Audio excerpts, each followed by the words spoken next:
Gitu. Oh ngono, perasaan wong-wong kuliah kae malah tansaya lemu loh. Sampeyan tansaya kurui gak mungkin lek mikir kuliah tok. Lah mikir apa? Mikir apa? Jujur ae lho mikir apa? Ya, kita ayo mikirkan diriku to. Ayam. Kucing sing urung kawin ka to? Ngunine meow ngono ya to? Sing wis mau. Ya padha karo sapi kuwi. Oh, sapi tunggale sapi mau to, Pak. Heeh. Ya Robi.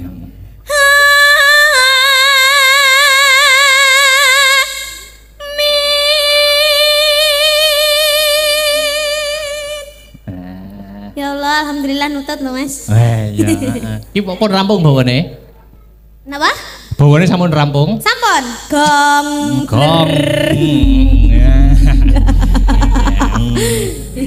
Ditibake langgam menapa Dik nike? Ngenteni Mas Ngenteni Mas oke ya. Sugeng dalu Mas Akbar. Nggih. Ye, kita bisa ketemu lagi kawan. Ya. Apa kabar? Kabar baik, apa kabar juga? Aku juga baik. Wadah. Kok semakin muda sih? Masa toh? Makin kurus loh sampean ki. Apa nggih? Jane mikir apa-apa. Yo mikir niki mikir sapa? Yo kuliah semester akhir kan pikirane banter gitu. Oh ngono, perasaan wong-wong kuliah kae malah tansaya lemu loh. Sampeyan tansaya kurui gak mungkin lek mikir kuliah tok. Lah mikir apa? Mikir apa? Jujur ae lho mikir apa? Yo, kita ayo mikirkan diriku to. Ayam. Nggih, niki ketemu kita di Mblora. Di Mblora desane Dukuh Peting Kutukan. Randu Blatung nggih. Randu Blatung Blora nggih. Nggih, dalam rangka pernikahannya Mbak Anggun dan juga Mas Edi Pramono. Oh Mas Edi nggih. Didoakan semoga menjadi keluarga yang sakinah mawaddah warahmah. Amin. Cepat diberi momongan. Nggih. Pernikahan itu adalah pahala yang sangat luar biasa, Mas Akbar. Amin. Mbak Anggun juga harus setia nuruti karepe Mas Edi. Nah, itu sudah swarga, Mas. Sing ngendi to ki jane mantene ki? Yang Mbak Anggun pundi? Bubuk. Ya Allah ditanggapne babuk. Gak kuat. Malam pertama ini apa, Bu? Banter lek omong. Masa malah penasaran. Masa ditanggapne wayang kok mantene malah wayangan dhewe ning jero. Ya. Ayo Mas ndelok Mas. Rumangsaku kok. Nggih, lho iki sampean iki ditunggu-tunggu lho Dik karo para warga masyarakat ning kene. Wis dianti-anti lama. Ya to sing mirsani uga wah banyak gitu. Oh nggih, alhamdulillah sing mirsani kuwata sangat niki wonten sing muda-muda, ada yang tua-tua. Komplit. Okay. Komplit tuku kara ning ditambah ditadai tampah. Apa kuwi? Warga Mblora mugi-mugi rezekine kathah barokah. Amin. Tuku kara kejeblong sumur. Apa kuwi? Warga Mblora mugi-mugi panjang umur. Amin. Ayo sampean tuku apa? Tuku kara. Tuku kara. Lah kok melok-melok ora oleh, melok-melok kira duwe inisiatif dhewe. Ora tuku kara. Karane iki lho aja. Oh iya. Ayo mikir dhewe. Masa muda. Nah. Adowi pepeteng. Wah. Warga Mblora meteng bareng. Kok ngono to ya aja. Bukan bayine iki lho sing maksudnya ndongakne ning panganten muga-muga ndang diberi cepat momongan. Amin. Nggih. Dari warga Mblora teko penganten bareng ki lho. Maksudnya salah satunya yaitu Mbak Anggun ya dan Mas Edi Pramono. Iya. Luar biasa. Kamangka aku mau krungu-krungu Dik Niken Salindri siang tadi tanggapan kita teng laladan pundi Dik? Di Boyolali. Lho Boyolali tekan kene iki adoh nggih to? Mboten. Pirang jam? 5 menit. Kuwi 5 menit numpak buruk apa piye kok? Tak tinggal bubuk. Oke. Lah mboyo lali bot petik campur sari, Dik. Nggih, campur sari. Campur sari bengine melu ngregengke kahanan ing kene. Ya luar biasa, ya ta. Alhamdulillah Mas Dalang. Nggih. Saiki ayo aku kepengin sampeyan nembang Napa? Tembange monggo kersa ning sak bawane katur spesial untuk pengantin berdua. Oh, mengaten. Nggih, nggih. Mungkin wonten pamundutan napa? Mardika Riyin. Oh, Mardika Riyin. Mardika Riyin bawa apa sing madhep mantep dispesialkan diperuntukkan untuk pengantin berdua. Iya, sampean teko kene mau jam pira? Dungaren takon. Duh, takon no arep. Tekan kene jam pira? Teko kene iki mau jam pira ya? Jam 10, setengah 10. Oh. Ya sing kagungan damel. Pak Mulyono karo Ibu Kasni kuwi wis nganggep aku ki kaya dulur dhewe. Buktine enek, Dik. Pundi? Buktine enek. Buktine napa? Buktine wis nganggep dulur dhewe. Aku mau salin macak dalang. Iki ning kandang sapi. Kok ning kandang sapi kok? Nek daleme Pak niku mau digo transit, wong ngguri aku salin ning ngono kandang sapi gitu. Wow. Oh, dadi suwalin beskapan ngono. Lah ya persis no sampean. Iki acarane pernikahan ya toh. Sampeyan ngerti apa ora? Bedane sapi sing wis kawin karo urung kawin. Iki beda. Sapi sing wis kawin ambek sing urung kawin. Heeh. Beda. Apa ya beda? Apa bedane iki? Bedane iki suarane. Kok iso? Sapi sing rung kawin iki suarane moh. Ngono ta. Sing wis kawin neh. Sampeyan yo ngerti ta, Mas? Ngerti tak Wis tau kawin mbek sapi ya? Hei. Tak kira. Mas Akbar ya lucu loh, deloken tak banyolane sapi kok kawin bareng ki lho. Lah ya gemes loh aku ki mbek diriku ki. Nek karo sapi karo kawin karo sapi anu klambine nggo dicincing netokno. Cah cilik. Sampeyan ngerti bedane kucing wis kawin ambek sing urung? Apa kuwi? Lek kucing sing urung kawin ka to? Munine meow ngono ya ta? Heeh. Sing wis mau. Ya padha karo sapi kuwi mau. Oh, sapi tunggale sapi mau to, Pak. Heeh. Kok sewengi kok sing dibasur departemen perkawinan Mas aku. Ayo bawa. Monggo pelok, silindro apa barang. Campur mawon. Waduh. Ayo.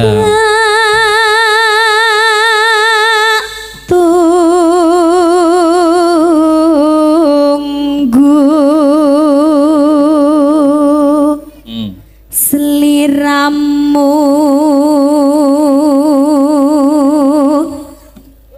rawuh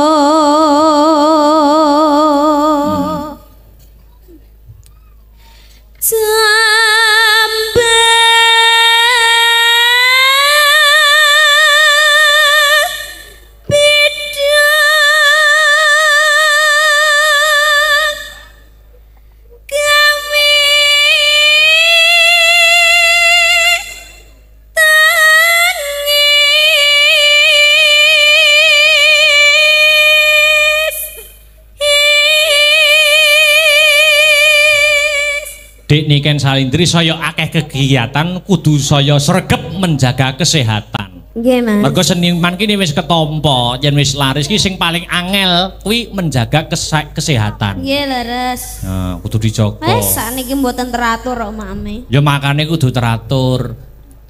Tidur ya kudu teratur, ngono ta. Terus Gak enek sing merhatekne lho Mas ngarai Mas. Waduh. Aku gak sampean perhatekne to. Ada. Aja menggoda imanku lho kamu. Iman kuat, Imron sing ora kuat. Nah ya. Ayo. Ayo. Tangis kang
Iki jane acarane iki ada 2 loh, Dik. Napa? Acara malam ini ada 2 sebenarnya. Ada acara apa lagi? Selain pernikahannya Mbak Anggun Safitri dan Mas Edi Pramono. Nggih. Iki uga peresmian. Peresmian apa, Mas? Peresmian wit gedang gitu. Oh, sama nih. Lah iya. Untalo tak untal. Asa mengono-ngono wit gedang lah ya. Ya Pak, ora melu nanggap kayak cerewet ya. Iya. Ya. Tak pilih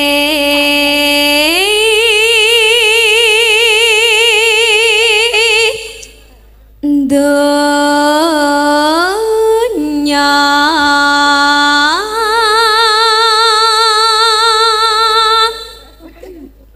akhirat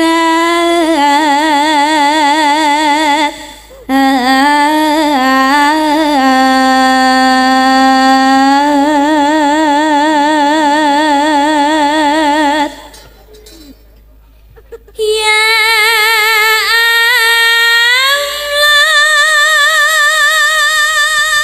Ya Allah. Ya Rabbi. Ya Rabbi.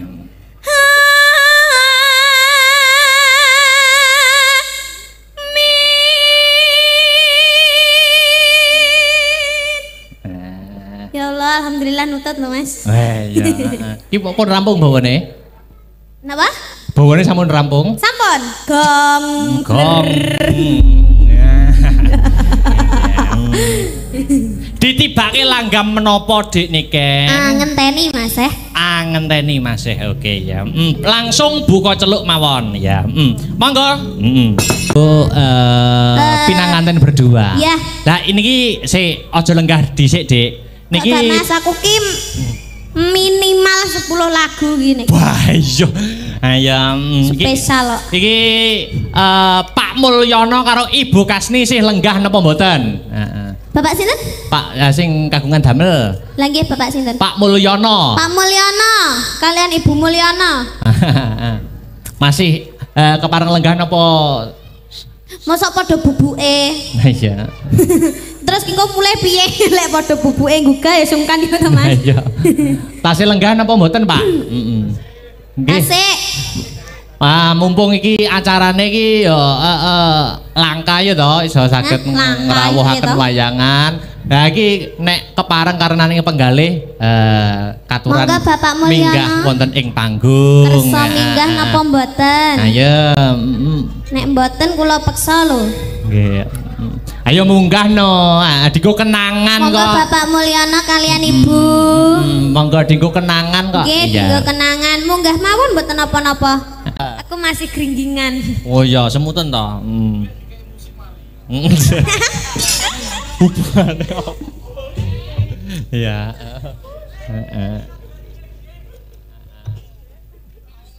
Rasah Bali ya. Nggih, walaupun Rasah Bali sudah disawer 1 juta. Wus ya, cocok. Ya. Dipinangkani. Iya. Rasah Bali.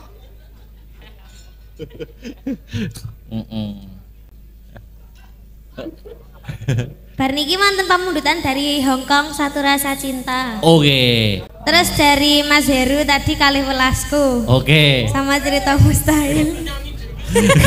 Lah yo, bodi nyanyi dhewe to. Yo, Rasah Bali Mas Tris, Rasah Bali sih. Ya. Rasah Bali mbek Satu Rasa Cinta dicampur ya Mas. Ya. Ya.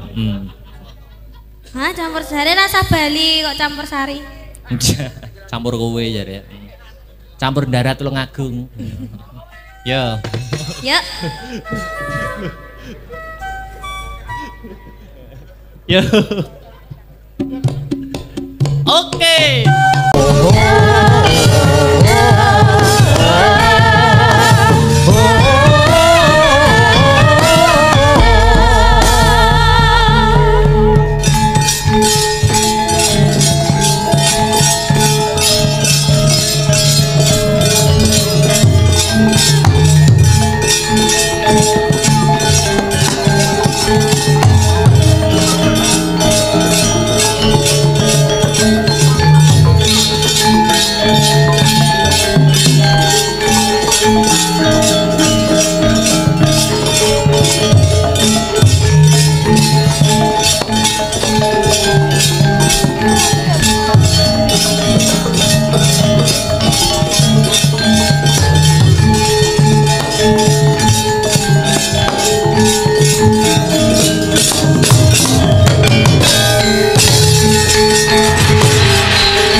Nimas Bendoro wong ayu sing kaya godhong tunjung netrane.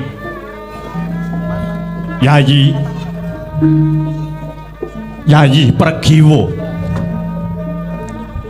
ana lumahing jagat uriping langit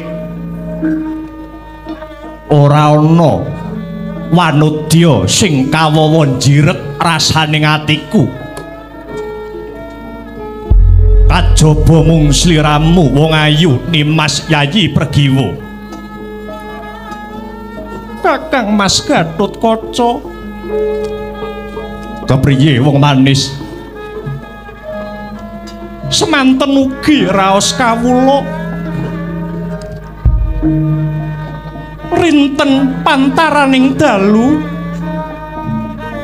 mboten wonten ingkang hangreridu kejawi namung wewayanganipun paduka Kakang Mas Raden Gatotkaca ingkang tansah sanja wonten pungkasaning pangimpen Kakang Mas.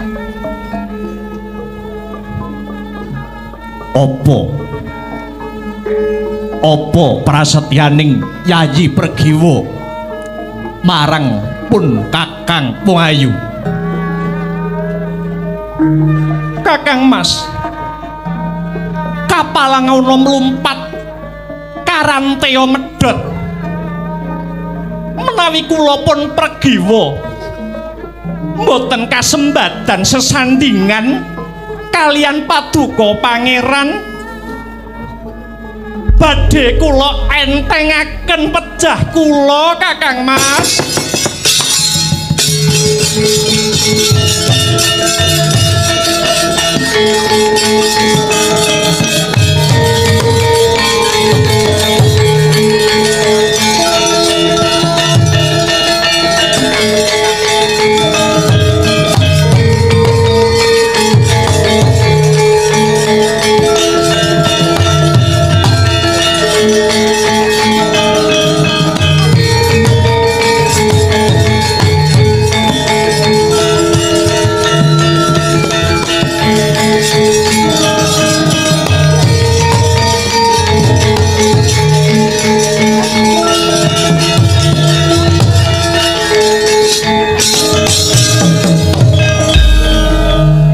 Katulu raroncen melatip.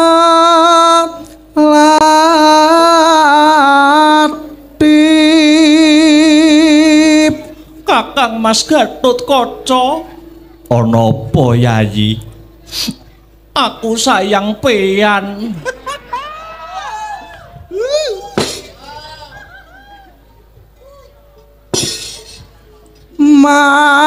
Malelo katong-tong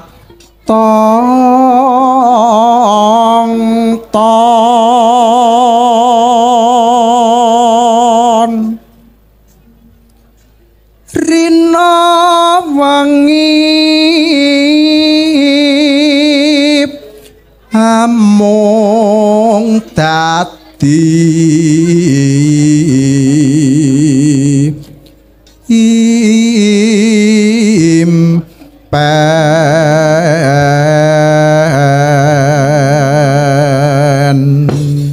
Kakang Gatot rak tresna tenan to karo Yayi Pregiwa. Bengkan dadaku, jubuken jantungku. Aning atiku ora ana tulisane wong wadon liya kejaba mung Yayi Pregiwa.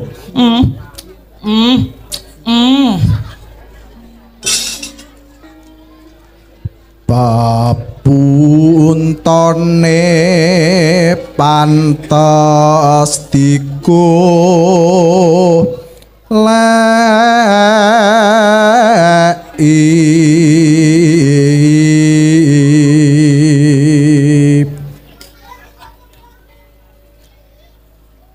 tununge wong manis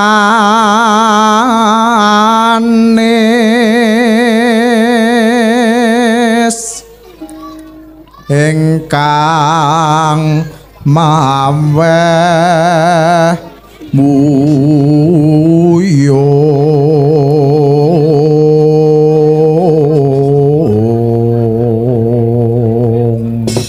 sok yen wis kelakon seliramu Yayi Pergiwo dedaupan kelawan aku Yayi Pergiwo kepengin duwe anak piro 24 akeh mendek yo ben to Maragage tutukno kidung katresnan iki wong manis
nyapa to jane kok nyawangi aku karo mesem ae kowe mundak gedhe macakmu saya apik wis saya gedhe macakmu saya ngerti karo kebutuhane wong lanang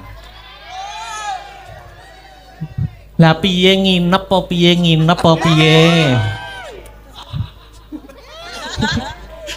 tutukno wong ayu iki pasanganku mawar kuning kang kudu sumanding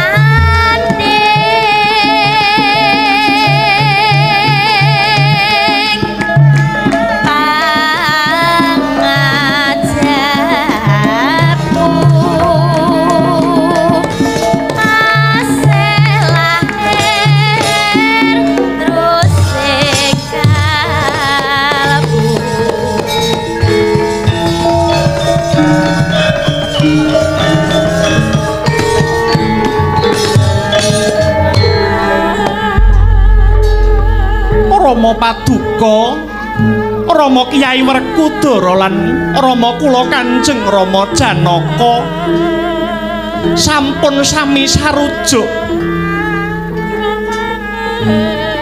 Paduka kalian kula kantun nengga dinten ingkang sampun dipun temtokaken Kakang Mas iya Yayi nanging wonten napa lho kok nitik saking lekering wadana jaiting netra kang sarta tepunging wimbo kok kados wonten gembolaning perkawis ingkang kineker pangeran Yayi kados pundi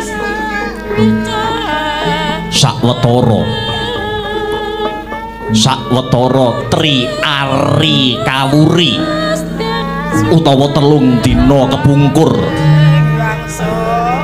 pun kakang nampa sasmitaning dewa lumantar pangimpen pergiwa. Paduka kakang Mas Gatotkaca nyupena menapa lho Yayi? Pun kakang ngimpi sajroning dedaupanku kelawan sliramu Yayi Pregiwa ana dayaning ombak utawa banjir bandang ingkang hanempuh kasatriyan Madukara. Iki kira-kira pratandha apa ya Yayi?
Ratu saka negara Tunjung Langkaban Prabu Yaksa Pradenta iki. Pah. Hoi. Hoi, hoi, hoi, hoi, hoi, hoi, hoi, hoi, hoi.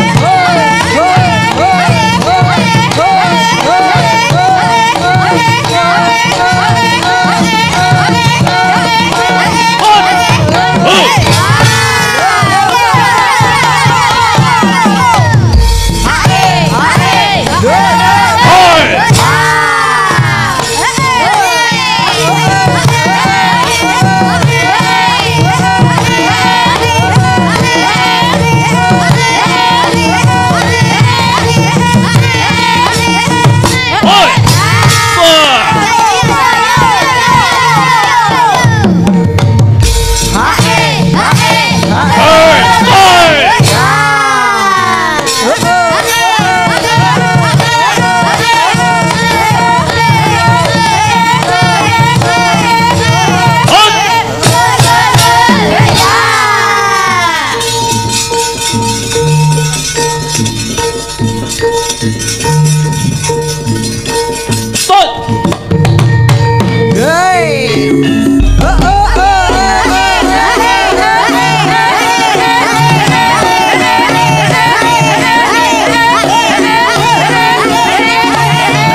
Pandhawa tata Gatiwisaya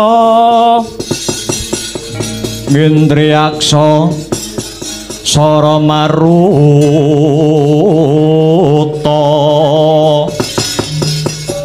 Pawana Bana Margana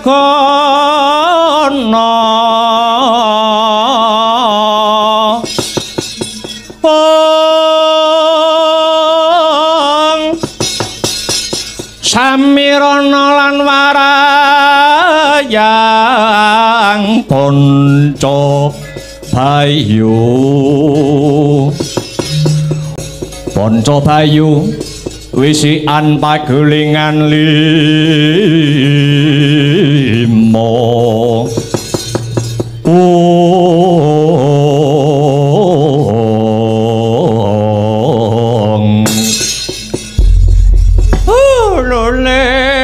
lole sumolole sumorate emprit gantil buntute omah joglo hawala iki ndak waspadakake murid siswaku Prabu Yaksa Pradenta saka negara Tunjung Langkaban kang wis marak ngadhep marang pun Bapa Pandhita Durna. Nuwun inggih Bapak. Gugup garagapan kula nampi timbalanipun Bapa Durna ing Sukalima. Wonten babakan ingkang pundi dene kula katimbalan marak ngayun menawi kenging winedaring kathah suwawe kula aturi paring dawuh Bapak Yaksa Pradenta kula wonten dawuh saking ilmu aji jaya kawijayan kabeh wis ndak paringake marang jeneng sira kulup ora ana ilmu ora ana kawruh kang ndak eman marang jeneng sira ngibarat sok glogok banyu ngejun paribasane nganti sira sak mengko wis kelakon dadi ratu kang kondang kaonang-onang kajuara saindenging jagat raya. Bapak Guru piye Yaksa Pradenta? Sedaya kala wau boten saged kula gayuh tanpa lelabuhan paduka Bapak Guru Durna. Dumateng kula pun Yaksa Pradenta. Bagus, dadi kowe ngakoni kowe iso pinter, kowe iso dadi wong kondang, kuwi sing ngundangke Begawan Durna awit saka lelabuhanku. Inggih, kula dodo. Bagus yen pancen kaya mangkono. Lah saiki kanggo nater ketrimaning uripmu ana jejibahan tumrap sira Yaksa Pradenta kang kudu sira lakoni. Sumangga kula aturi paring dawuh. Kula sampun samapta ing gati sawega ing diri. Nindakaken sedaya jejibahan menika kangge nyembuh dharma bekti kula tumrap paduka Bapak Guru Durna. Mangkene nggih. Iki putuku si Lesmana Mandra Kumara. Lagi gandrung kepaung kelawan kembang Madukara, anake muridku Janaka kang sesilihe Dewi Pregiwa. Kamangka kembang rawat ujare Mbok Bakul Sinambiwara. Si Pregiwa mau wis bakal kajatukrama dening anak Werkudara sing jenenge Gatotkaca. Tekse Gatotkaca bakale dadi pepalang anggone putuku Lesmana Mandra Kumara. Anggone duwe kepinginan sesandingan kelawan si Pregiwa. Yaksa Pradenta. Lajeng kersanipun Bapa Guru kados pundi? Didom gaweane. Kados pundi? Gaweane didom. Dina iki aku kang bakal lumarap ana Madukara. Muridku Janaka bakal tak koroki kupinge. Supaya gelem murungake utawa mbatalake dedaupane si Gatotkaca lan si Pregiwa. Lah dene kewajibanmu Yaksa Pradenta. Kewajibanmu ya kuwi kowe kudu bisa cilik gawe lara gedene mateni anak Werkudara sing jenenge Gatotkaca.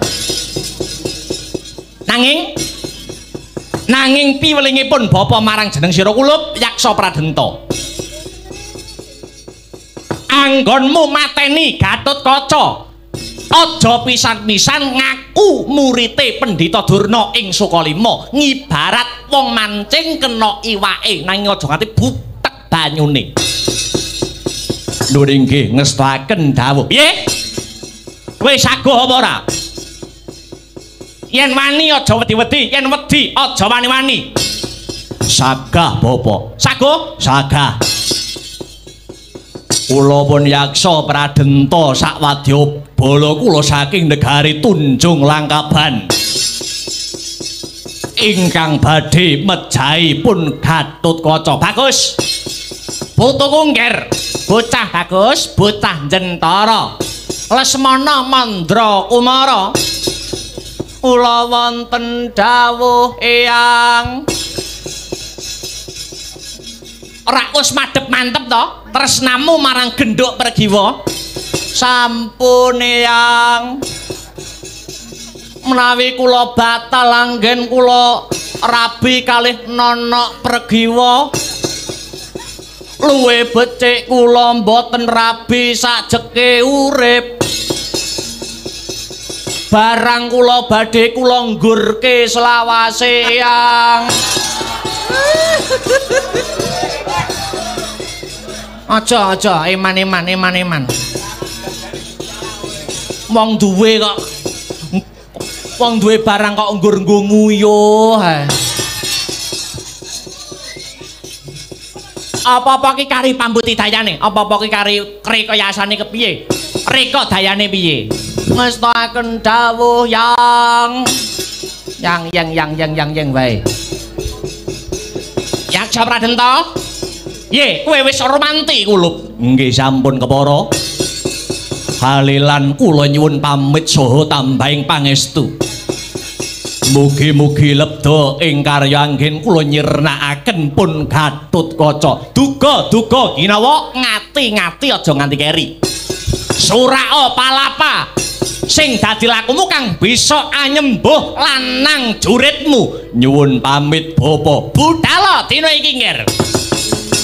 Prawadya sama samapta wasiyaga arsa anggelar baris manunggal sajuru-juru kumlebet kang bandera tambur trompet gong beri munyo mangungkung prawadya bala palapa manunggal sikralu maris.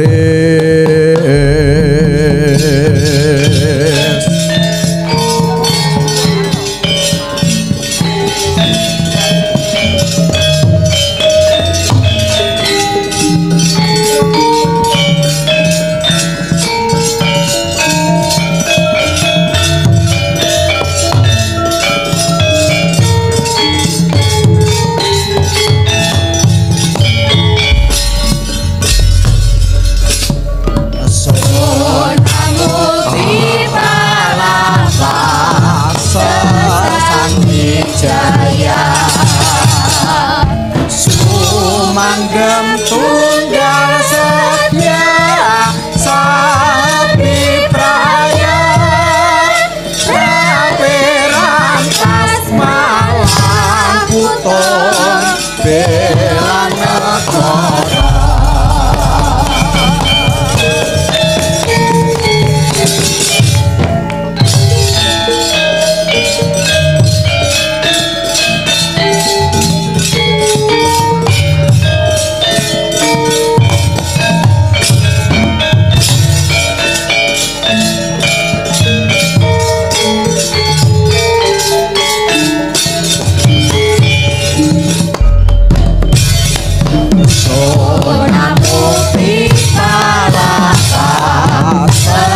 Santi Jaya Sumanggen tunggal saja Sapi Praya Rabe rantas malang putung Dewanagara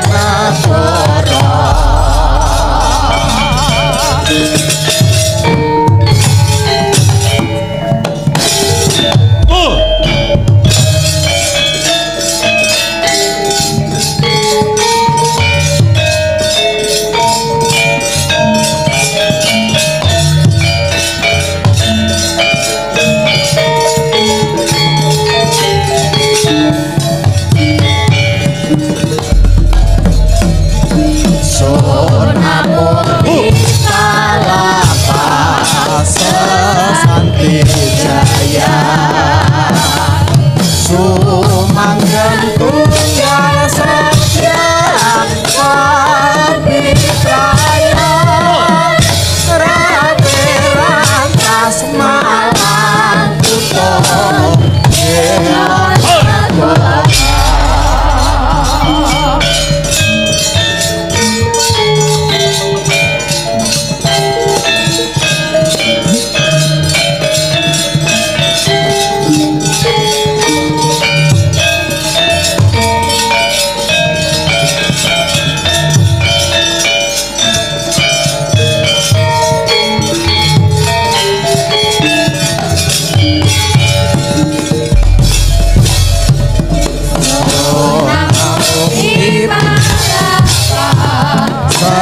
Santi Jaya Sumanggen tunggal saja Sapi Praya Rabe rantas malang putung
Ramene kaya ngene selawe jane wis murah lho jane.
Padrang pendet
leng-leng ramyan ingkang sinar tansah santi kunjung ringgan aku asa santi miskolonir umalane pramudita sirnane kang sifat durjana Maruta binarukul sodinapu ringgit purwa kantu malan kamur pengkayunar putar wiwaron ikan carita kan sinungging prawan pita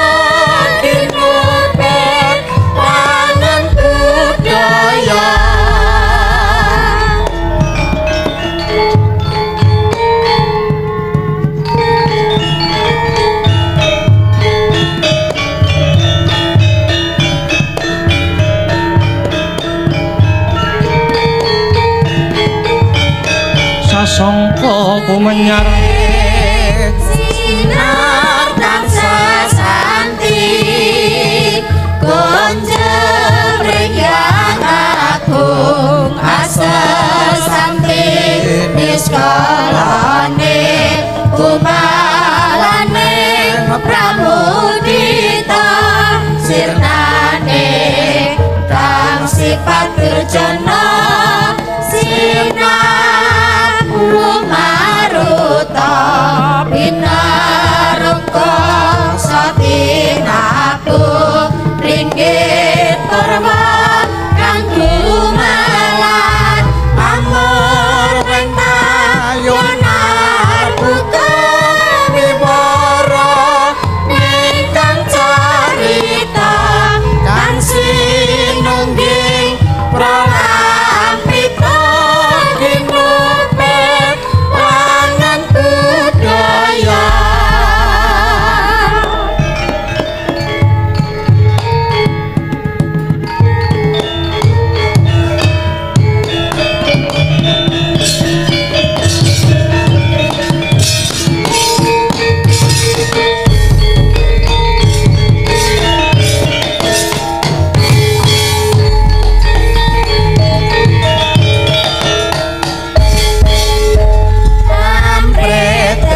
urming mulat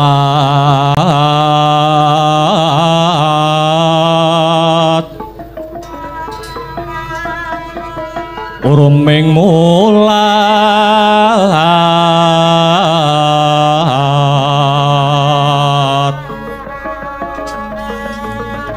Surap Sari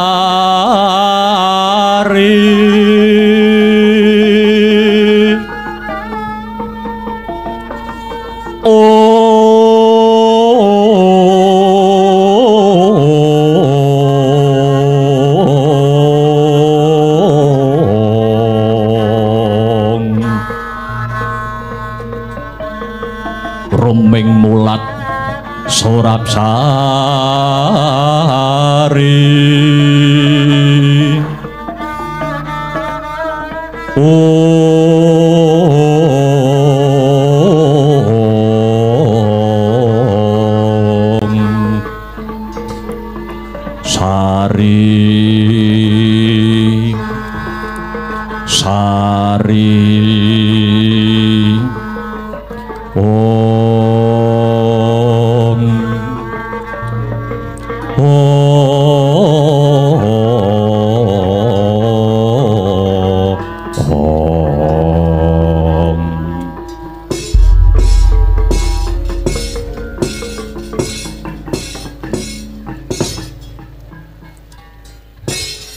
Iwang suksma mangadi luwih payungana marang panjenengan ingsun sumrambahipun tumrap para warga bebrayan gung ingkang gesang wonten ing kasatriyan Madukara nyuwun sewu dereng dangu rawuhipun Kanjeng Bapa ing Sokalima Bapa Panemban Begawan Durna ing kasatriyan Madukara kang putra pun Arjuna ngaturaken pasegahan panakrami mugi kunjuk dumateng sahandhap pepada paduka duh Bapa ing Sokalima lole sumorate dok ning dungkul dadi alas dadi wana dongkrek monyor iya ngger anak lanang si Janaka banget panarimaning pun bapa dene jeneng sira ngaturake pambage Panakarama marang pun bapa wis ndak tampa tiba sepadha-padha ora liwat puja pangis tawaning pun bapa tumandua marang Angger Janaka sanget anggen kula mundi pangestu paduka ingkang murmentah kula kalongaken jangga kapetek ing pranaja rumeketing wardaya mugi anyembuhana kayuwanan kula sumangga kula aturi lenggah ingkang prayogi duh Bapa Panemban ya Ngger Janaka kaya ora kurang kepenak anggonipun bapa lungguh ana kene Dananjaya paman Harya Sengkuni rawuh andika paman wonten Madukara mriki manggih karahayon paman nuwun inggih Ngger waleh menapa anggen kula sowan Madukara mriki kalis saking rubeda mboten langkung salam taklim kula kunjuk dateng anak Angger Janaka sanget anggen kula nampi mugi andayanana bagya kayuwanan katuran lenggah pinarak ingkang prayogi paman inggih Ngger semunipun boten kirang sekeca malih anggenipun kula ngabiyantara wonten Madukara mriki Bapa Durna njanur gunung Kadingaren Paduka bapa ing Sukalima rawuh sarimbit kalian paman Patih Sengkuni. Baya wonten wigatos ingkang pundi? Suwawi keng bapa kula aturi paring dawuh. Keng putra nyuwun katerangan bapa. Purwa Madya Wasana samendang tan ana kang karempit. Mbak menawa ana sisiping tembunge pun bapa diagung pangaksama ya Juna. Nuwun inggih bapa Panemban. Janaka kula wonten dawuh. Pun bapa prapta ing Madukara iki amung bakal nyocokake kabar ingkang sumebar pawarta ingkang warata. Apa pancen bener ke para nyata dina sakmengko jeneng sira Angger Janaka arep besanan karo kakangmu Jodipati. Apa bener sira Arjuna arep besanan karo kakangmu Werkudara, Ngger? Lakar kasinggihan dawuh jengandika bapa. Anak kula Pregiwa sampun kencan rembag kalian kulup Gatotkaca, namung kantun nenggo kepyaking damel sekawan dosa dinten melih duh bapa Panemban. Alah dalah slendro sing dadi rasaku kulup. Kaget krungu kabar iki. Kosok Ngger, kosik. Jane jeneng sira Arjuna iki isih nganggep pun bapa iki gurumu apa ora? Kados pundi bapa? Jane Pendhita Durna iki isih kok anggap gurumu apa ndak Janaka? Paduka bapa mboten namung kula anggap minangka dwija kula, malah kepara kula anggap kadidene Sudarma kula piyambak. Kenging menapa kok pun bapa ngendika ingkang kados mekaten. Kowe iso nggelar wajibe kudu iso nggulung. Yen pancen jeneng sira Dananjaya ngaku pun bapa iki isih mbok anggap dadi gurumu, Pendhita Durna isih kok anggap dadi dwijamu. Jajal saiki tak takoni. Apa kewajibane anak marang Sudarma? Wangsulana Arjuna. Lho inggih. Kewajibanipun anak dateng Sudarma menika mboten sanes kejawi namung bangun miturut menapa ingkang dados dawuh pangandikanipun Sudarma. Yen Sudarma kandha ngidul, sayekti Janaka nggih badhe ngidul. Nek Sudarma kandha ngalor, anak inggih kedah ngaler. Yen aku perintah marang jeneng sira Arjuna, kon nyemplung ning segara geni. Apa sing dadi prasetyamu Arjuna? Mboten kok namung ngemungaken hanjegur wonten ing segara geni. Senadyanto kula pun Janaka dipun utus kalian Bapa Durna ingkang kula anggep dados Sudarma utawi guru kawula. Badhe kula tempuh, badhe kula lampahi senadyan awit kewajibanipun anak marang Sudarma inggih menika mboten sanes mbangun miturut Paduka Bapa Durna ingkang dados dwija kula pundi menapa ingkang dados pangandikanipun. Bagus. Yen jeneng sira Arjuna Janaka Wibaksa isih nganggep aku iki gurumu, kepara mbok anggep wong tuamu dhewe. Kenang apa? Kenang apa kok Janaka arep duwe gawe mantu ora mati? matur pun bapa luwih dhisik. Remara reh mangus wamya ngambrangang. Kadhi karonaning kaswasih ring marga memalakung. Risang ganda mastrat maca lengleng lalu mangulati. Surya mangrangsang wayah, surya mangrangsang wayah.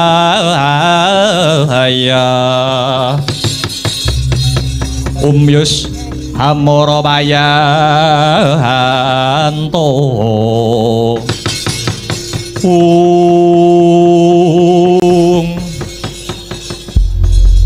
Ayo. Ayo. Saiki wangsulana Janaka. Yen aku iki isih mbok anggap dadi gurumu, yen aku iki isih mbok anggap bapakmu. Kenang apa? Kenang apa arep duwe gawe mantu, arep duwe gawe geden-geden, ngundang dulur adoh, dulur cedhak, ngundang tangga teparo, lah kok babar pisan ora nyinggel pun bapa kamsutmu piye? Duh bapa piye? Jalaran saking katahing jejibahan ingkang sinangkul pundak ngantos kula lepya asung pawarta lan matur dumateng jengandika Bapa Durna. Sok-sok neh aja dibaleni, ha? Sok-sok neh aja dibaleni. Mergo ngrabekke anak ki ora waton grusa-grusu, ha? Ngrabekke anak ki ora mung kanggo sedina rong dina, nanging sepisan kanggo selawase. Tur cara wong tuwa-tuwa biyen arep ngrabekke anak ki ana petung-petung sing gumathok Janaka. Lho nggih. Diagung pangaksaminipun kula nyuwun pangapunten Bapa Durna. Kosik. Saiki pun Bapa arep takon luwih dhisik kelawan jeneng sira Janaka. Babakan menapa Bapa? Anakmu si Pregiwa sing bakal kok dhaupake karo si Gatotkaca iki wis mbok etung karo etungan Jawa sing diarani etungan Pancasuda apa durung? Tak baleni. Anggonmu bakal duwe gawe ngrabekke anakmu si Pregiwa kelawan si Gatotkaca. Iki wis mbok etung nganggo etungan Pancasuda apa durung Janaka? Lho nggih dereng.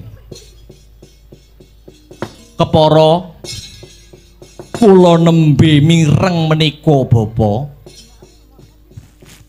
Mbok menawi ndhaupaken putra kedah ngagem etungan ingkang sinebat Pancasuda kala wau. Wong Jawa ki kudu njawani. Wong Jawa aja nganti kelangan jawane. Rak yo ngono ta Dik Patih? Nggih. Nah. Iki pokoke wis melu. Melu ki meneng karo ngulu. Iya, tutukna. Dadi ngrabekke anake ora kena ampiak awur-awur. Kuwi kabeh ana itungane. Yen ora diitung tundone iki mengko bakal gelo tiba mburi, ngono. Gelo iki mesti ning mburi, ora ana gelo iki manggone ning ngarep Janaka. Nek ning ngarep iki jenenge pendaftaran, ngono. Inggih. Lajeng ingkang dipun wastani etungan Pancasuda menika jlentrehipun kados pundi Bapa? Rada maju lungguhmu bakal tak wedharake sing jenenge etungan Pancasuda Janaka.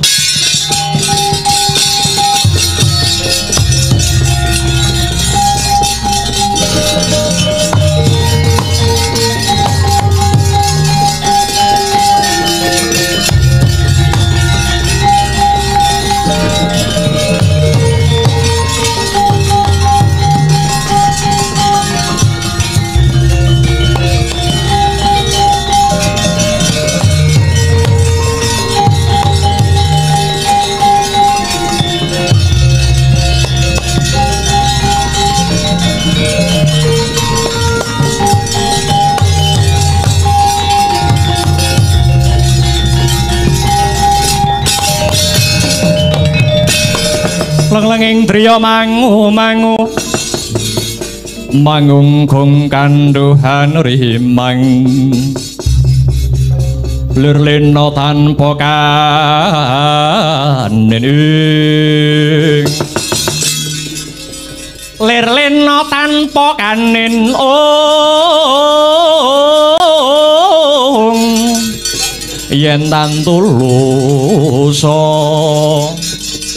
yen tantulusa mengko sang dyah utama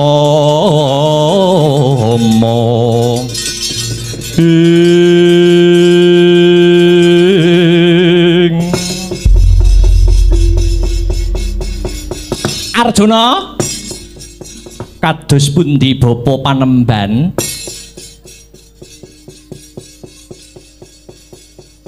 Panca kuwi tegese 5 Suda iki wis ngarani inggih lajeng kersanipun ini Panca Suda kuwi jlentrehe dina kelairane manten lanang karo dina kelairane manten wedok dijumplah nek wis dijumplah terus disuda 5 kari turah pira lah kuwi sing jenenge den arani sinebut itungan Panca Suda kang melu pirangan itungane wong-wong Jawa biyen lho nggih lajeng kados pundi lah yen wis dina kelairane manten lanang karo manten wedok wis kelakon dijumplah njur disuda 5 kok entek kuwi tegese kobong utawa sampyuh durung nganti tutuk anggone bebrayan mantene mati kabeh kuwi yen disuda 5 ora nyisa lah yen disuda 5 kok turah siji kuwi jenenge pegat pati kuwi ya elek kuwi ya ora becik sarampunge dedaupan mantene bakal mati salah sawiji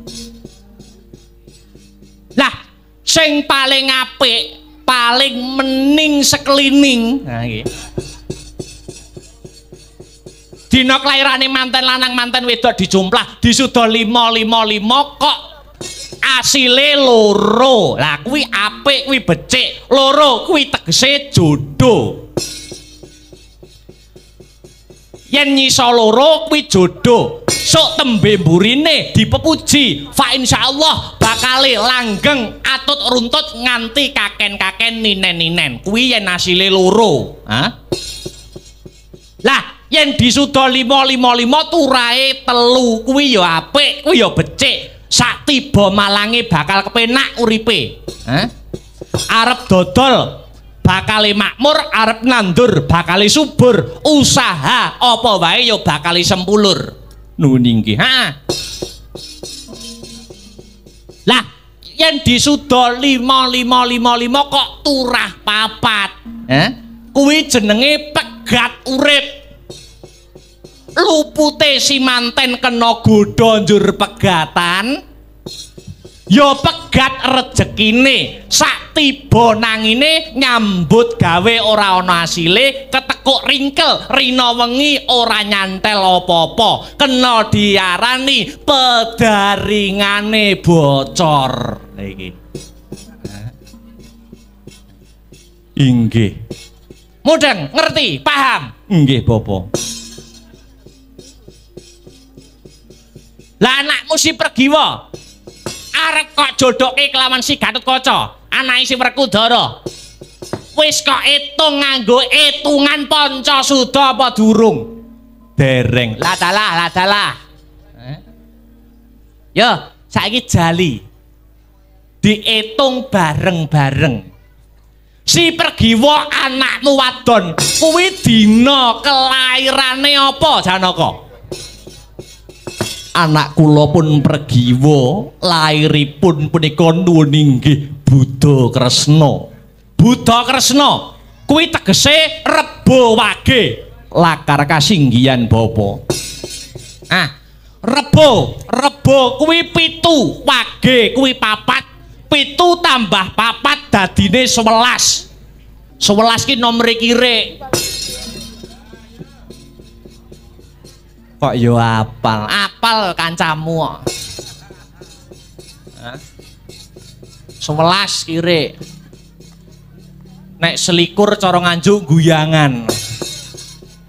Mbok nek kene jenenge apa? Lah, saiki nek dina kelahirane si Gatotkaca. Gatotkaca dina kelahirane apa, Janaka? Gatotkaca menika dinten kelahiranipun inggih pun Tumpak Seta. Tumpak Seta inggih. Tumpak Seta ki tegese setu legi. Lakar kaluhuran. Setu ki 9, legi ki 5. 9 tambah 5 dadine 14. Ayo, saiki manten lanang, manten wedok dijumlah, ya ta? Gatotkaca kuwi 14, Pregiwa kuwi 11. 14 tambah 11 dadine 20. 20 yen disuda 5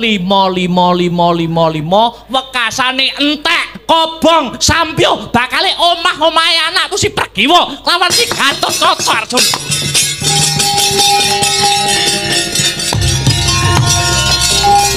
Mula dipikir luwih dhisik, aja kemrungsung. Karabek anak ora kena ampiak awur-awur. Dipikir, diteliti, diunggah, didoke Janaka.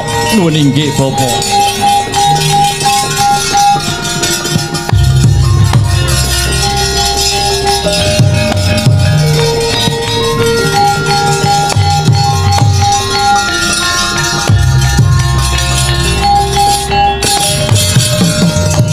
Mulat mara Sang Arjuna ismenira ririh kamanungsan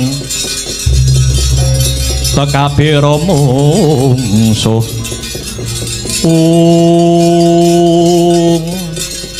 piye pikiran aku ora mengaruhi elek, aku ora ngujuk-ngujuki, aku ora ngicuk-ngicuki. Ning abang ijone lakon kintang kipuling perkara kabeh ndak balekke marang kowe. Kowe arep ora manut pun bapak monggo tetep lakonana. Rabekno Gatotkaca karo si Pregiwa. Ora apa-apa, aku ora rugi apa-apa. Ning bayangno, nek wis kelakon rabi tenan, ora ana sepasar manten lanang manten wedok njur mati ngono piye? Hah? Ayo. Gagasan. Durna ki ora rugi apa-apa. Mula yen aku isih mbok anggap sudarmamu wong tuamu yen ana apa-apa ki aku paling ora senggolen, aku jawilen. Ayo. Saiki malih apa ora pikiranmu? Oh.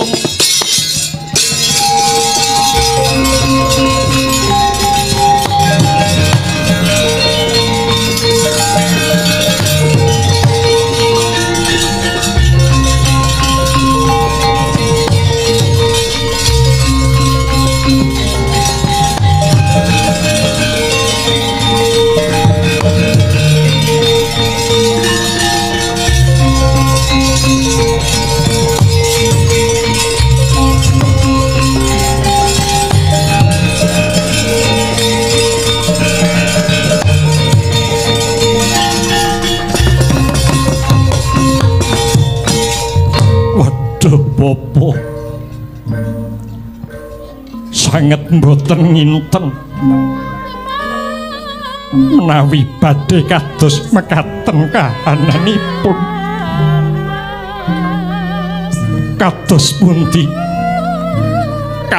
pundi nasibipun putra kula kekalih ingkang ngarsa kajatuh krama Bapak. Mula ta mula. Yen nenek apa-apa ki wong tuwa melu disenggol, wong tuwa ki melu dijawil. Aku ora pamrih apa-apa. Nanging yen ana apa-apane kaya ngene, sapa sing arep tanggung jawab kalamonto besok ana sambi kalaning marga. Nanging kabeh mau balik marang rasamu dhewe. Arjuna dhewe sing bakal nemtokake. Nggih. Sareng kula raos-raos ageng katresnan kula dumateng anak kula pun Pregiwa. Kula mboten saged bayangaken menawi bibar Apalakrama anak kula pun pregiwa dalah Gatotkaca gilang komandanipun Bapa Durna margi pundi ingkang kedah kula tempuh. Aja susah hatimu ya nang lungguh kang prayoga leremno rasamu luwih dhisik.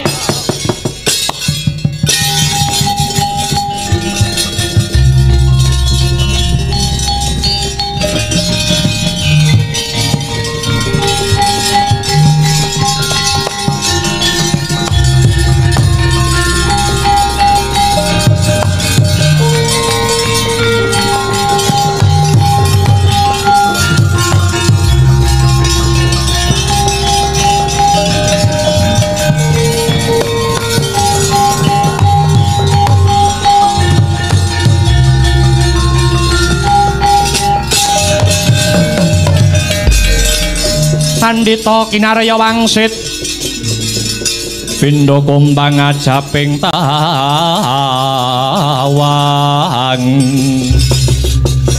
susuh ngangin ngending gone miwang gali kangkung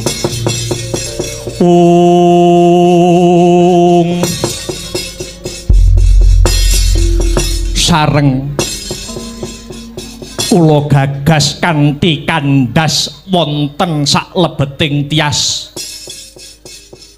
kula teliti kanthi permati wonten jroning ati kula gonta ngantos cetha dumugining nala pedah menapa kula dhawuhaken si Pregiwa kalian si Gatotkaca menawi tembe wingkingipun anak kula kekalih badhe nemahi pepati. Ya pol ngetepol 7 dina lah kok. Bar 7 dina anakmu Pregiwa karo Gatotkaca bakal mati. Mula apa bae kudu dipikir luwih dhisik. Mumpung sega durung dadi bubur Janaka. Inggih. Inggih Bapa. Inggih piye? Menawi mekaten kula saged nemtokaken. Nemtoke piye Janaka?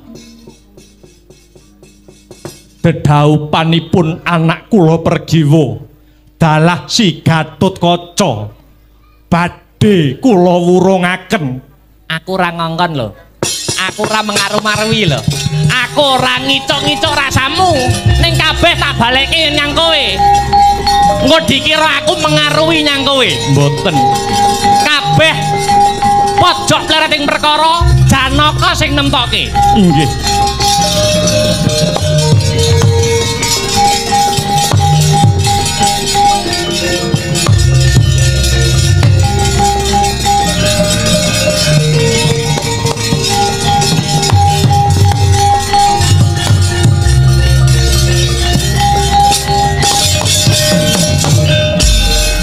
Ora mengaruhi lho Arjuna. Aku mau mung kandha ngelmu Jawa sing jenenge Pancasuda. Nanging kabeh keputusan kuwi balik marang jeneng sira Janaka. Sampun madhep mantep ingkang dados raos kawula. Luwung kula wurungaken dedhaupanipun putra kula kekalih tinimbang nampi bebendu ingkang boten enteng. Ya, pancene kudu kaya mangkono. Nanging Bapa Durna, piye? Isih ana masalah apa? Janaka menika gadah damel kantun sekawan dasa dinten melih. Ulem utawi undangan sampun sumebar. Lajeng menawi kula gadah damel wurung menapa mboten kucem asmanipun Kang Putra Madukara. Kabeh kuwi kena disikapi Janaka. Aja mopo rasamu. Kowe arep duwe gawe manten tetep ora apa-apa, dilanjut wae, monggo. Lho, lalajeng ning mantene lanang disalini. Ana? Kowe arep duwe gawe mantu, manten tetep jalan, monggo. Ning mantene lanang genteni. Lajeng sinten ingkang dados liranipun Bapak? Aku duwe jago. Ya niki mengko mbok rabekke karo anakmu si Pergiwa kanthi hitungan Pancasuda asile bisa temonjo. Jagoku ora ana liya ya kuwi isih ponakanmu dhewe. Putranata ing Ngastina si Lesmana Mandrakumara. Lesmana Mandrakumara ki dina kelairane Kemis Kliwon, ngono. Kemis Kliwon. Kemis ki 8, Kliwon ya 8. 8 tambah 8 dadine 16. 16 jumlahke karo dina kelairane Pergiwa 11, 16 tambah 11 dadine 17. 17 yen disuda 555 turah loro.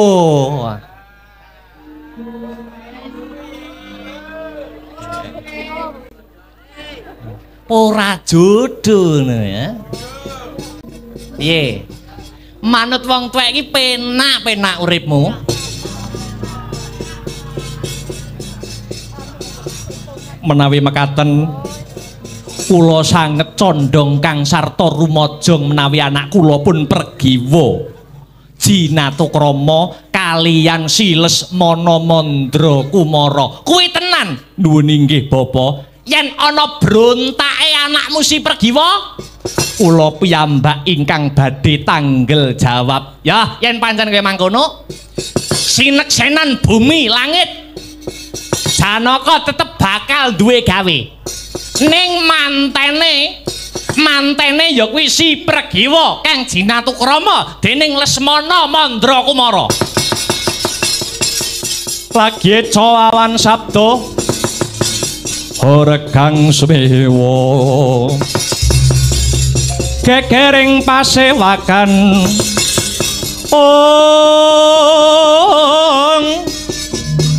kata samyona haraka wonten dwirada mekta pedhot ing wantilan kudu tilar pandengan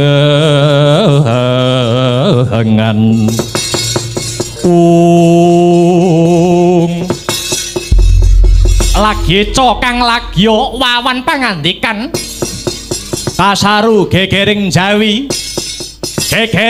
labet pisowananira satriya Randu Gumbala Aradyan Antasena repepeh gawe cingak kang sami mulat.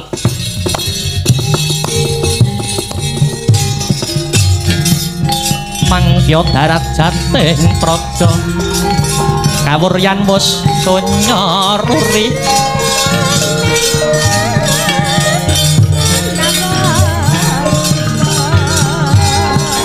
rurah pangrehing ukara karana tanpa palupi asilar tilas tuti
iku saknyatane Kanjeng seret winangun mungker monaluri rinempo muni rinangga kerongan merasa kami asih anggrek sasidenan kaplok papinjalan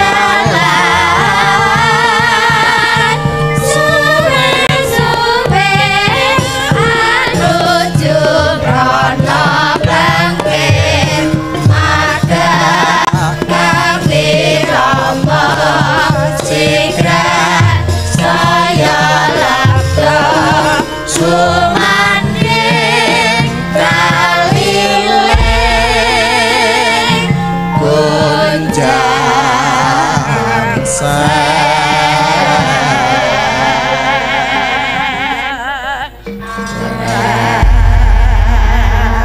Hanjrah kang puspita harum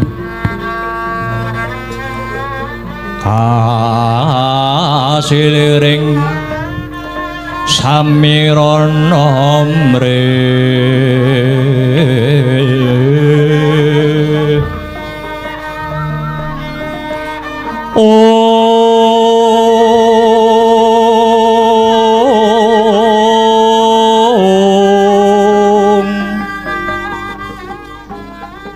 Sekar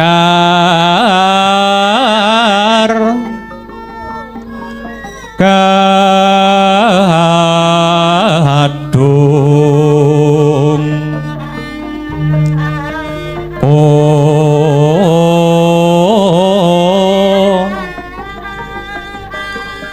ngas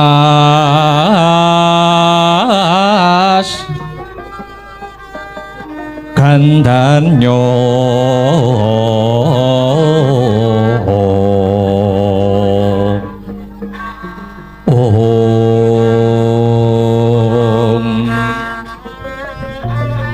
maweh rarasraning driya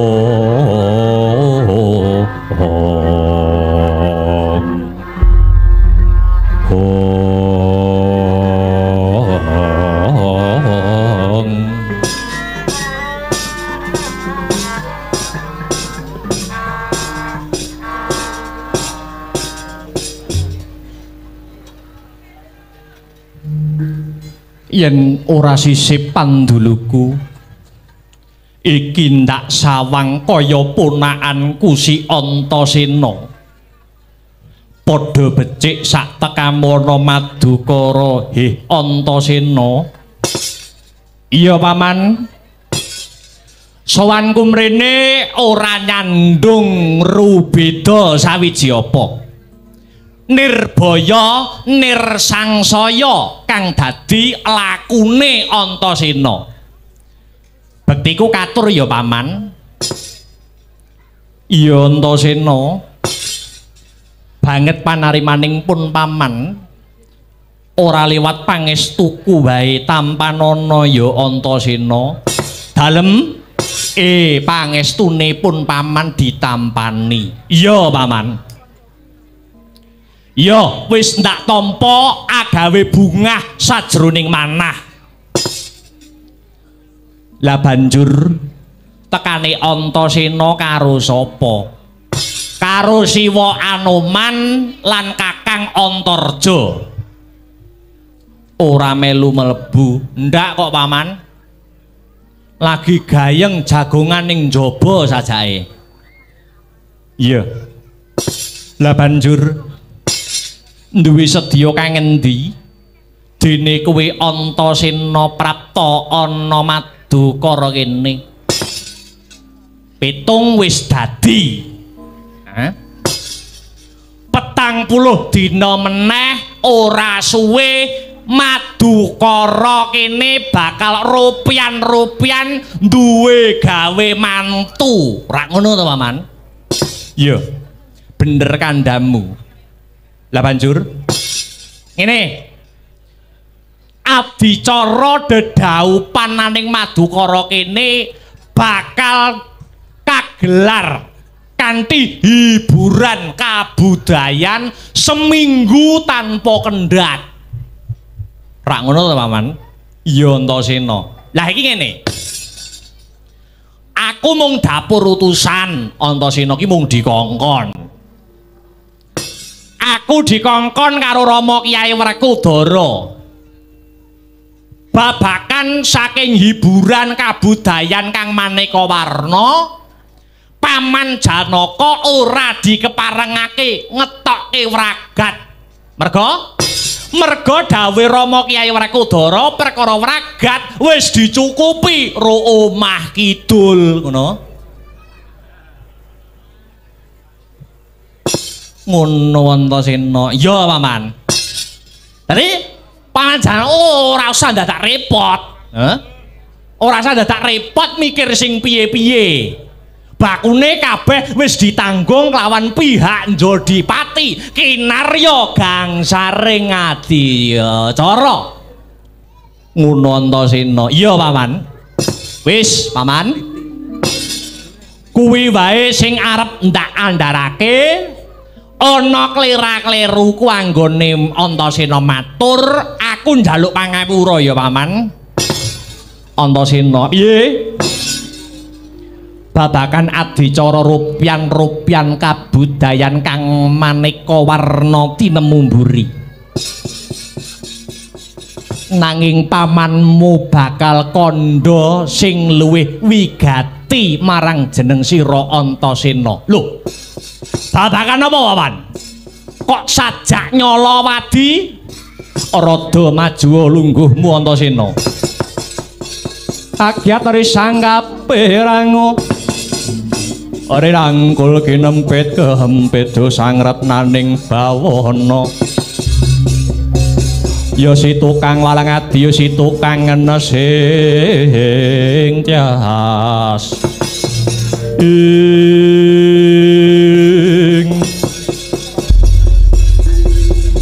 Piye Paman? Mapan kebeneran kowe Antasena teka ana Madukara kene. Tegese ora susah ndadak Janaka marak ana Njodipati. Perkara nanggap wayang dudu. Perkara campur sari dudu. Lho, lah perkara apa? Ngene Antasena. Kowe baliya ana ing Njodipati matura kelawan bapakmu Werkudara Kalamunta. Kalamunta dina sak mengko dedaupane si Gatotkaca kelawan anakku si Pregiwa bakal ndak wurungake. Piye? Aja guyon. Iki petung tuwa, aja nggo dolanan, Paman. Petung wis gumathok, dina wis dadi. Aja nggo dolanan perkara ngene iki. Aku ora guyon Antasena.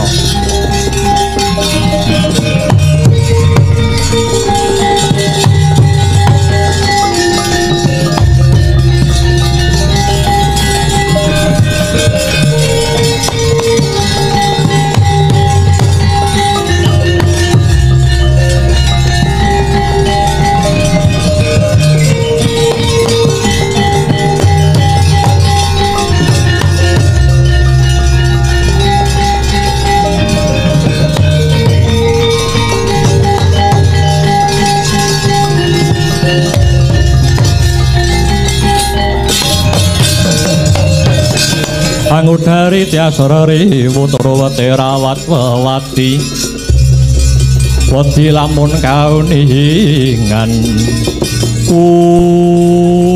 Paman Janaka aja guyon. Babakan rembug tuwa dina wis gumathok aja nggo dolanan. Antasena, kapan pamanmu iki tau golek rembug tuwa dinggo dolanan babakan wigati dinggo gojekan pun paman iki matur witing klapa sak lugune aku ora lila yen anakku si Pregiwa dirabi kelawan kakangmu Gatotkaca lho kok sik to kamangka biyen ki rembug wis cocok petung wis gumathok Kakang Gatot lan Mbak Yu Pregiwa uga wis ditali nganggo tembung lamaran ngono. Lah kok saiki malih grembyang ki jalarane apa? Penyebabe apa? Eling lho paman, sampeyan kuwi satriya. Sipating satriya mono lati pakarti kudu nyawiji. Yen iya ya iya, yen ora ya ora. Kok iso batal ki apa penyebabe ana wedhus loro ning buriku iki? Hah? Yen wedhus loro iki sing dadi penyebab batale arabine Kakang Gatot karo Mbak Yu Pregiwa, wedhus loro mburi tak blehe saiki, ngono. Hah? Ning jero kok hawane sumuk. Tak golek angin ning jaba sik. Pecundang. Dudu perkara Bapa Panembahan Begawan Durna, dudu uga perkara Paman Patih Harya Sengkuni. Loh, lah iya, perkarane iki sapa? Perkarane sapa? Perkarane apa? Krana aku ngeman kelawan si Gatotkaca lan Pregiwa. Loh, lah yen pancen ngeman ki ora ngono kuwi cacakane, Maman. Ngono? Ha wong bocah loro ki wis padha senenge lho, ha? Rina wengi kluntrang ngalor ngidul ya wong loro boncengan lho. Hah? Wis padha manunggal cipta rasa budi kelawan karsane, lah kok malah arep diwurungke ki nganggo rumus sing kepiye? Hah?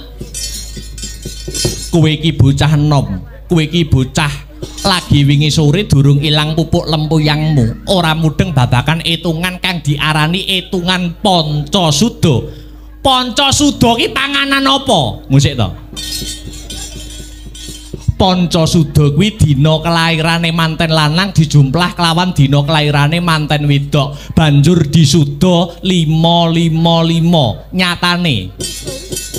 Nyatane bareng dijumplah tenan terus disuda 55 entek ora nyisa. Kamangka yen entek ora nyisa kuwi kena sinebut kobong utawa sampyuh. Iki mengko yen meksa tetep diterak ora ana sepasar manten kekarone bakal nemahi pepati. Iki sing dadi gondelaning pamanmu anggone kukuh bakuh bakal gagalake mantenane kakangmu Gatotkaca kelawan si Pregiwa. Lho, kok sik to?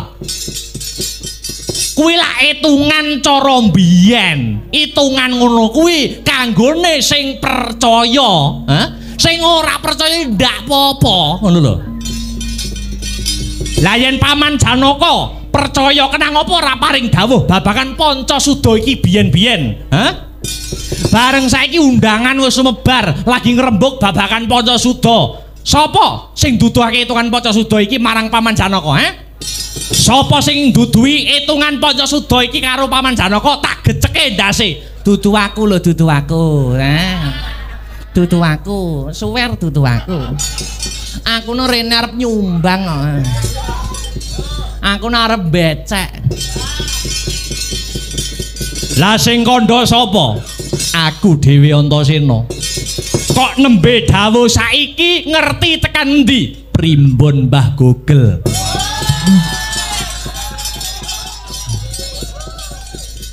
Ini lho Paman, ngene.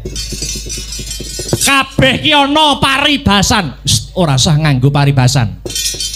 Cekak cukupe bali ana Jodipati. Matura kelawan bapakmu Werkudara, mbok menawa dedhaupane kakangmu Gatotkaca lan anakku Pregiwa tak wurungake.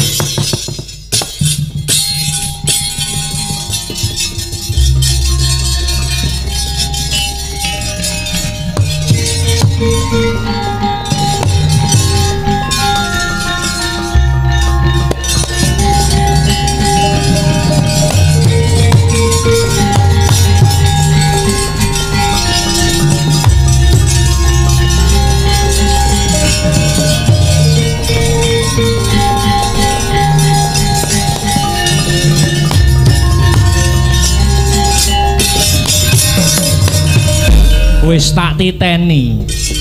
Ngendi papan ngendi panggonan kok ana kurawane, kuwi mesti geger, kuwi mesti gawe kisruh.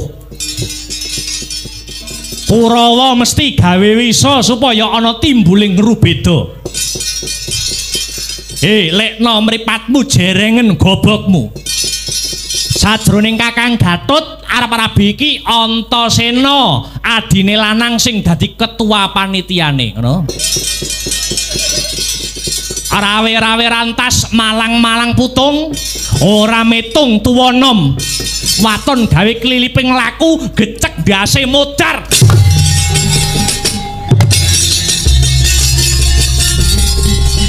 Depate. Waduh.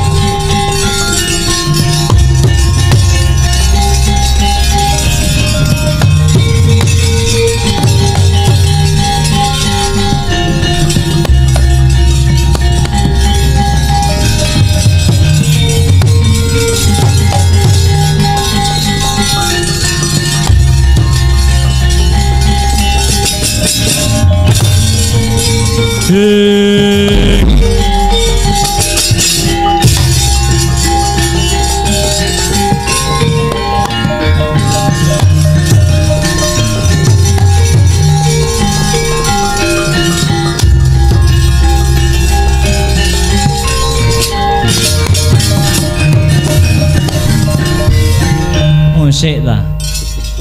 Aku iki ora melu njlentrehke Pancasudha, malah aku sing digecek iki lho.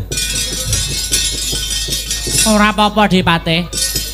Dianggep latihan fisik.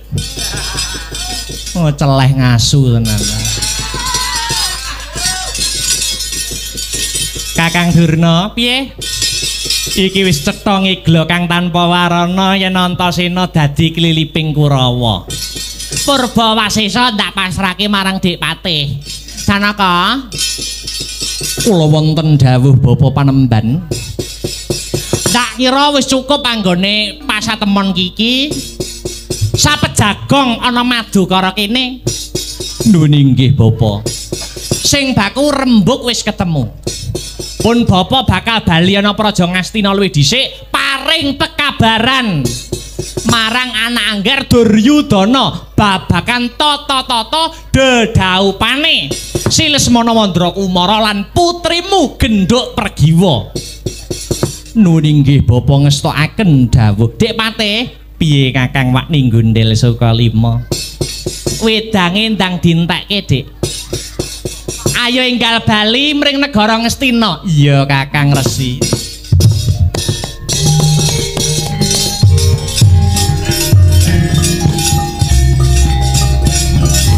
Pun Bapak bali maring Praja Ngastina ya Janaka. Nderekaken alampahipun Kanjeng Guru. Muga-muga sedya kang becik, niat kang apik, ora ana sambikala apa wae kang bakal ngalang-alangi sedyane awake dhewe iki Janaka. Nuwun inggih ngesnaken dawuh.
Kadosipun badhe wonten pasulayan ingkang dipun damel gidhuhing swasana punika. Kados pundi Raden? Kakang Patih Surata, gedhekna rasa kawaspadanmu, Madukara jagang ana sing jero. Beteng ana sing kandel. Luwih dhisik aku bakal meminta mring Sing Gusti supaya perkara iki enggal antuk acara pepadang. Nggih. Kalilan nyuwun pamit Raden. Nggih. Amit madal masilan pun Patih Surata aja ninggal duga lan prayoga Kakang Patih. Kandhanya Sekar Gadung.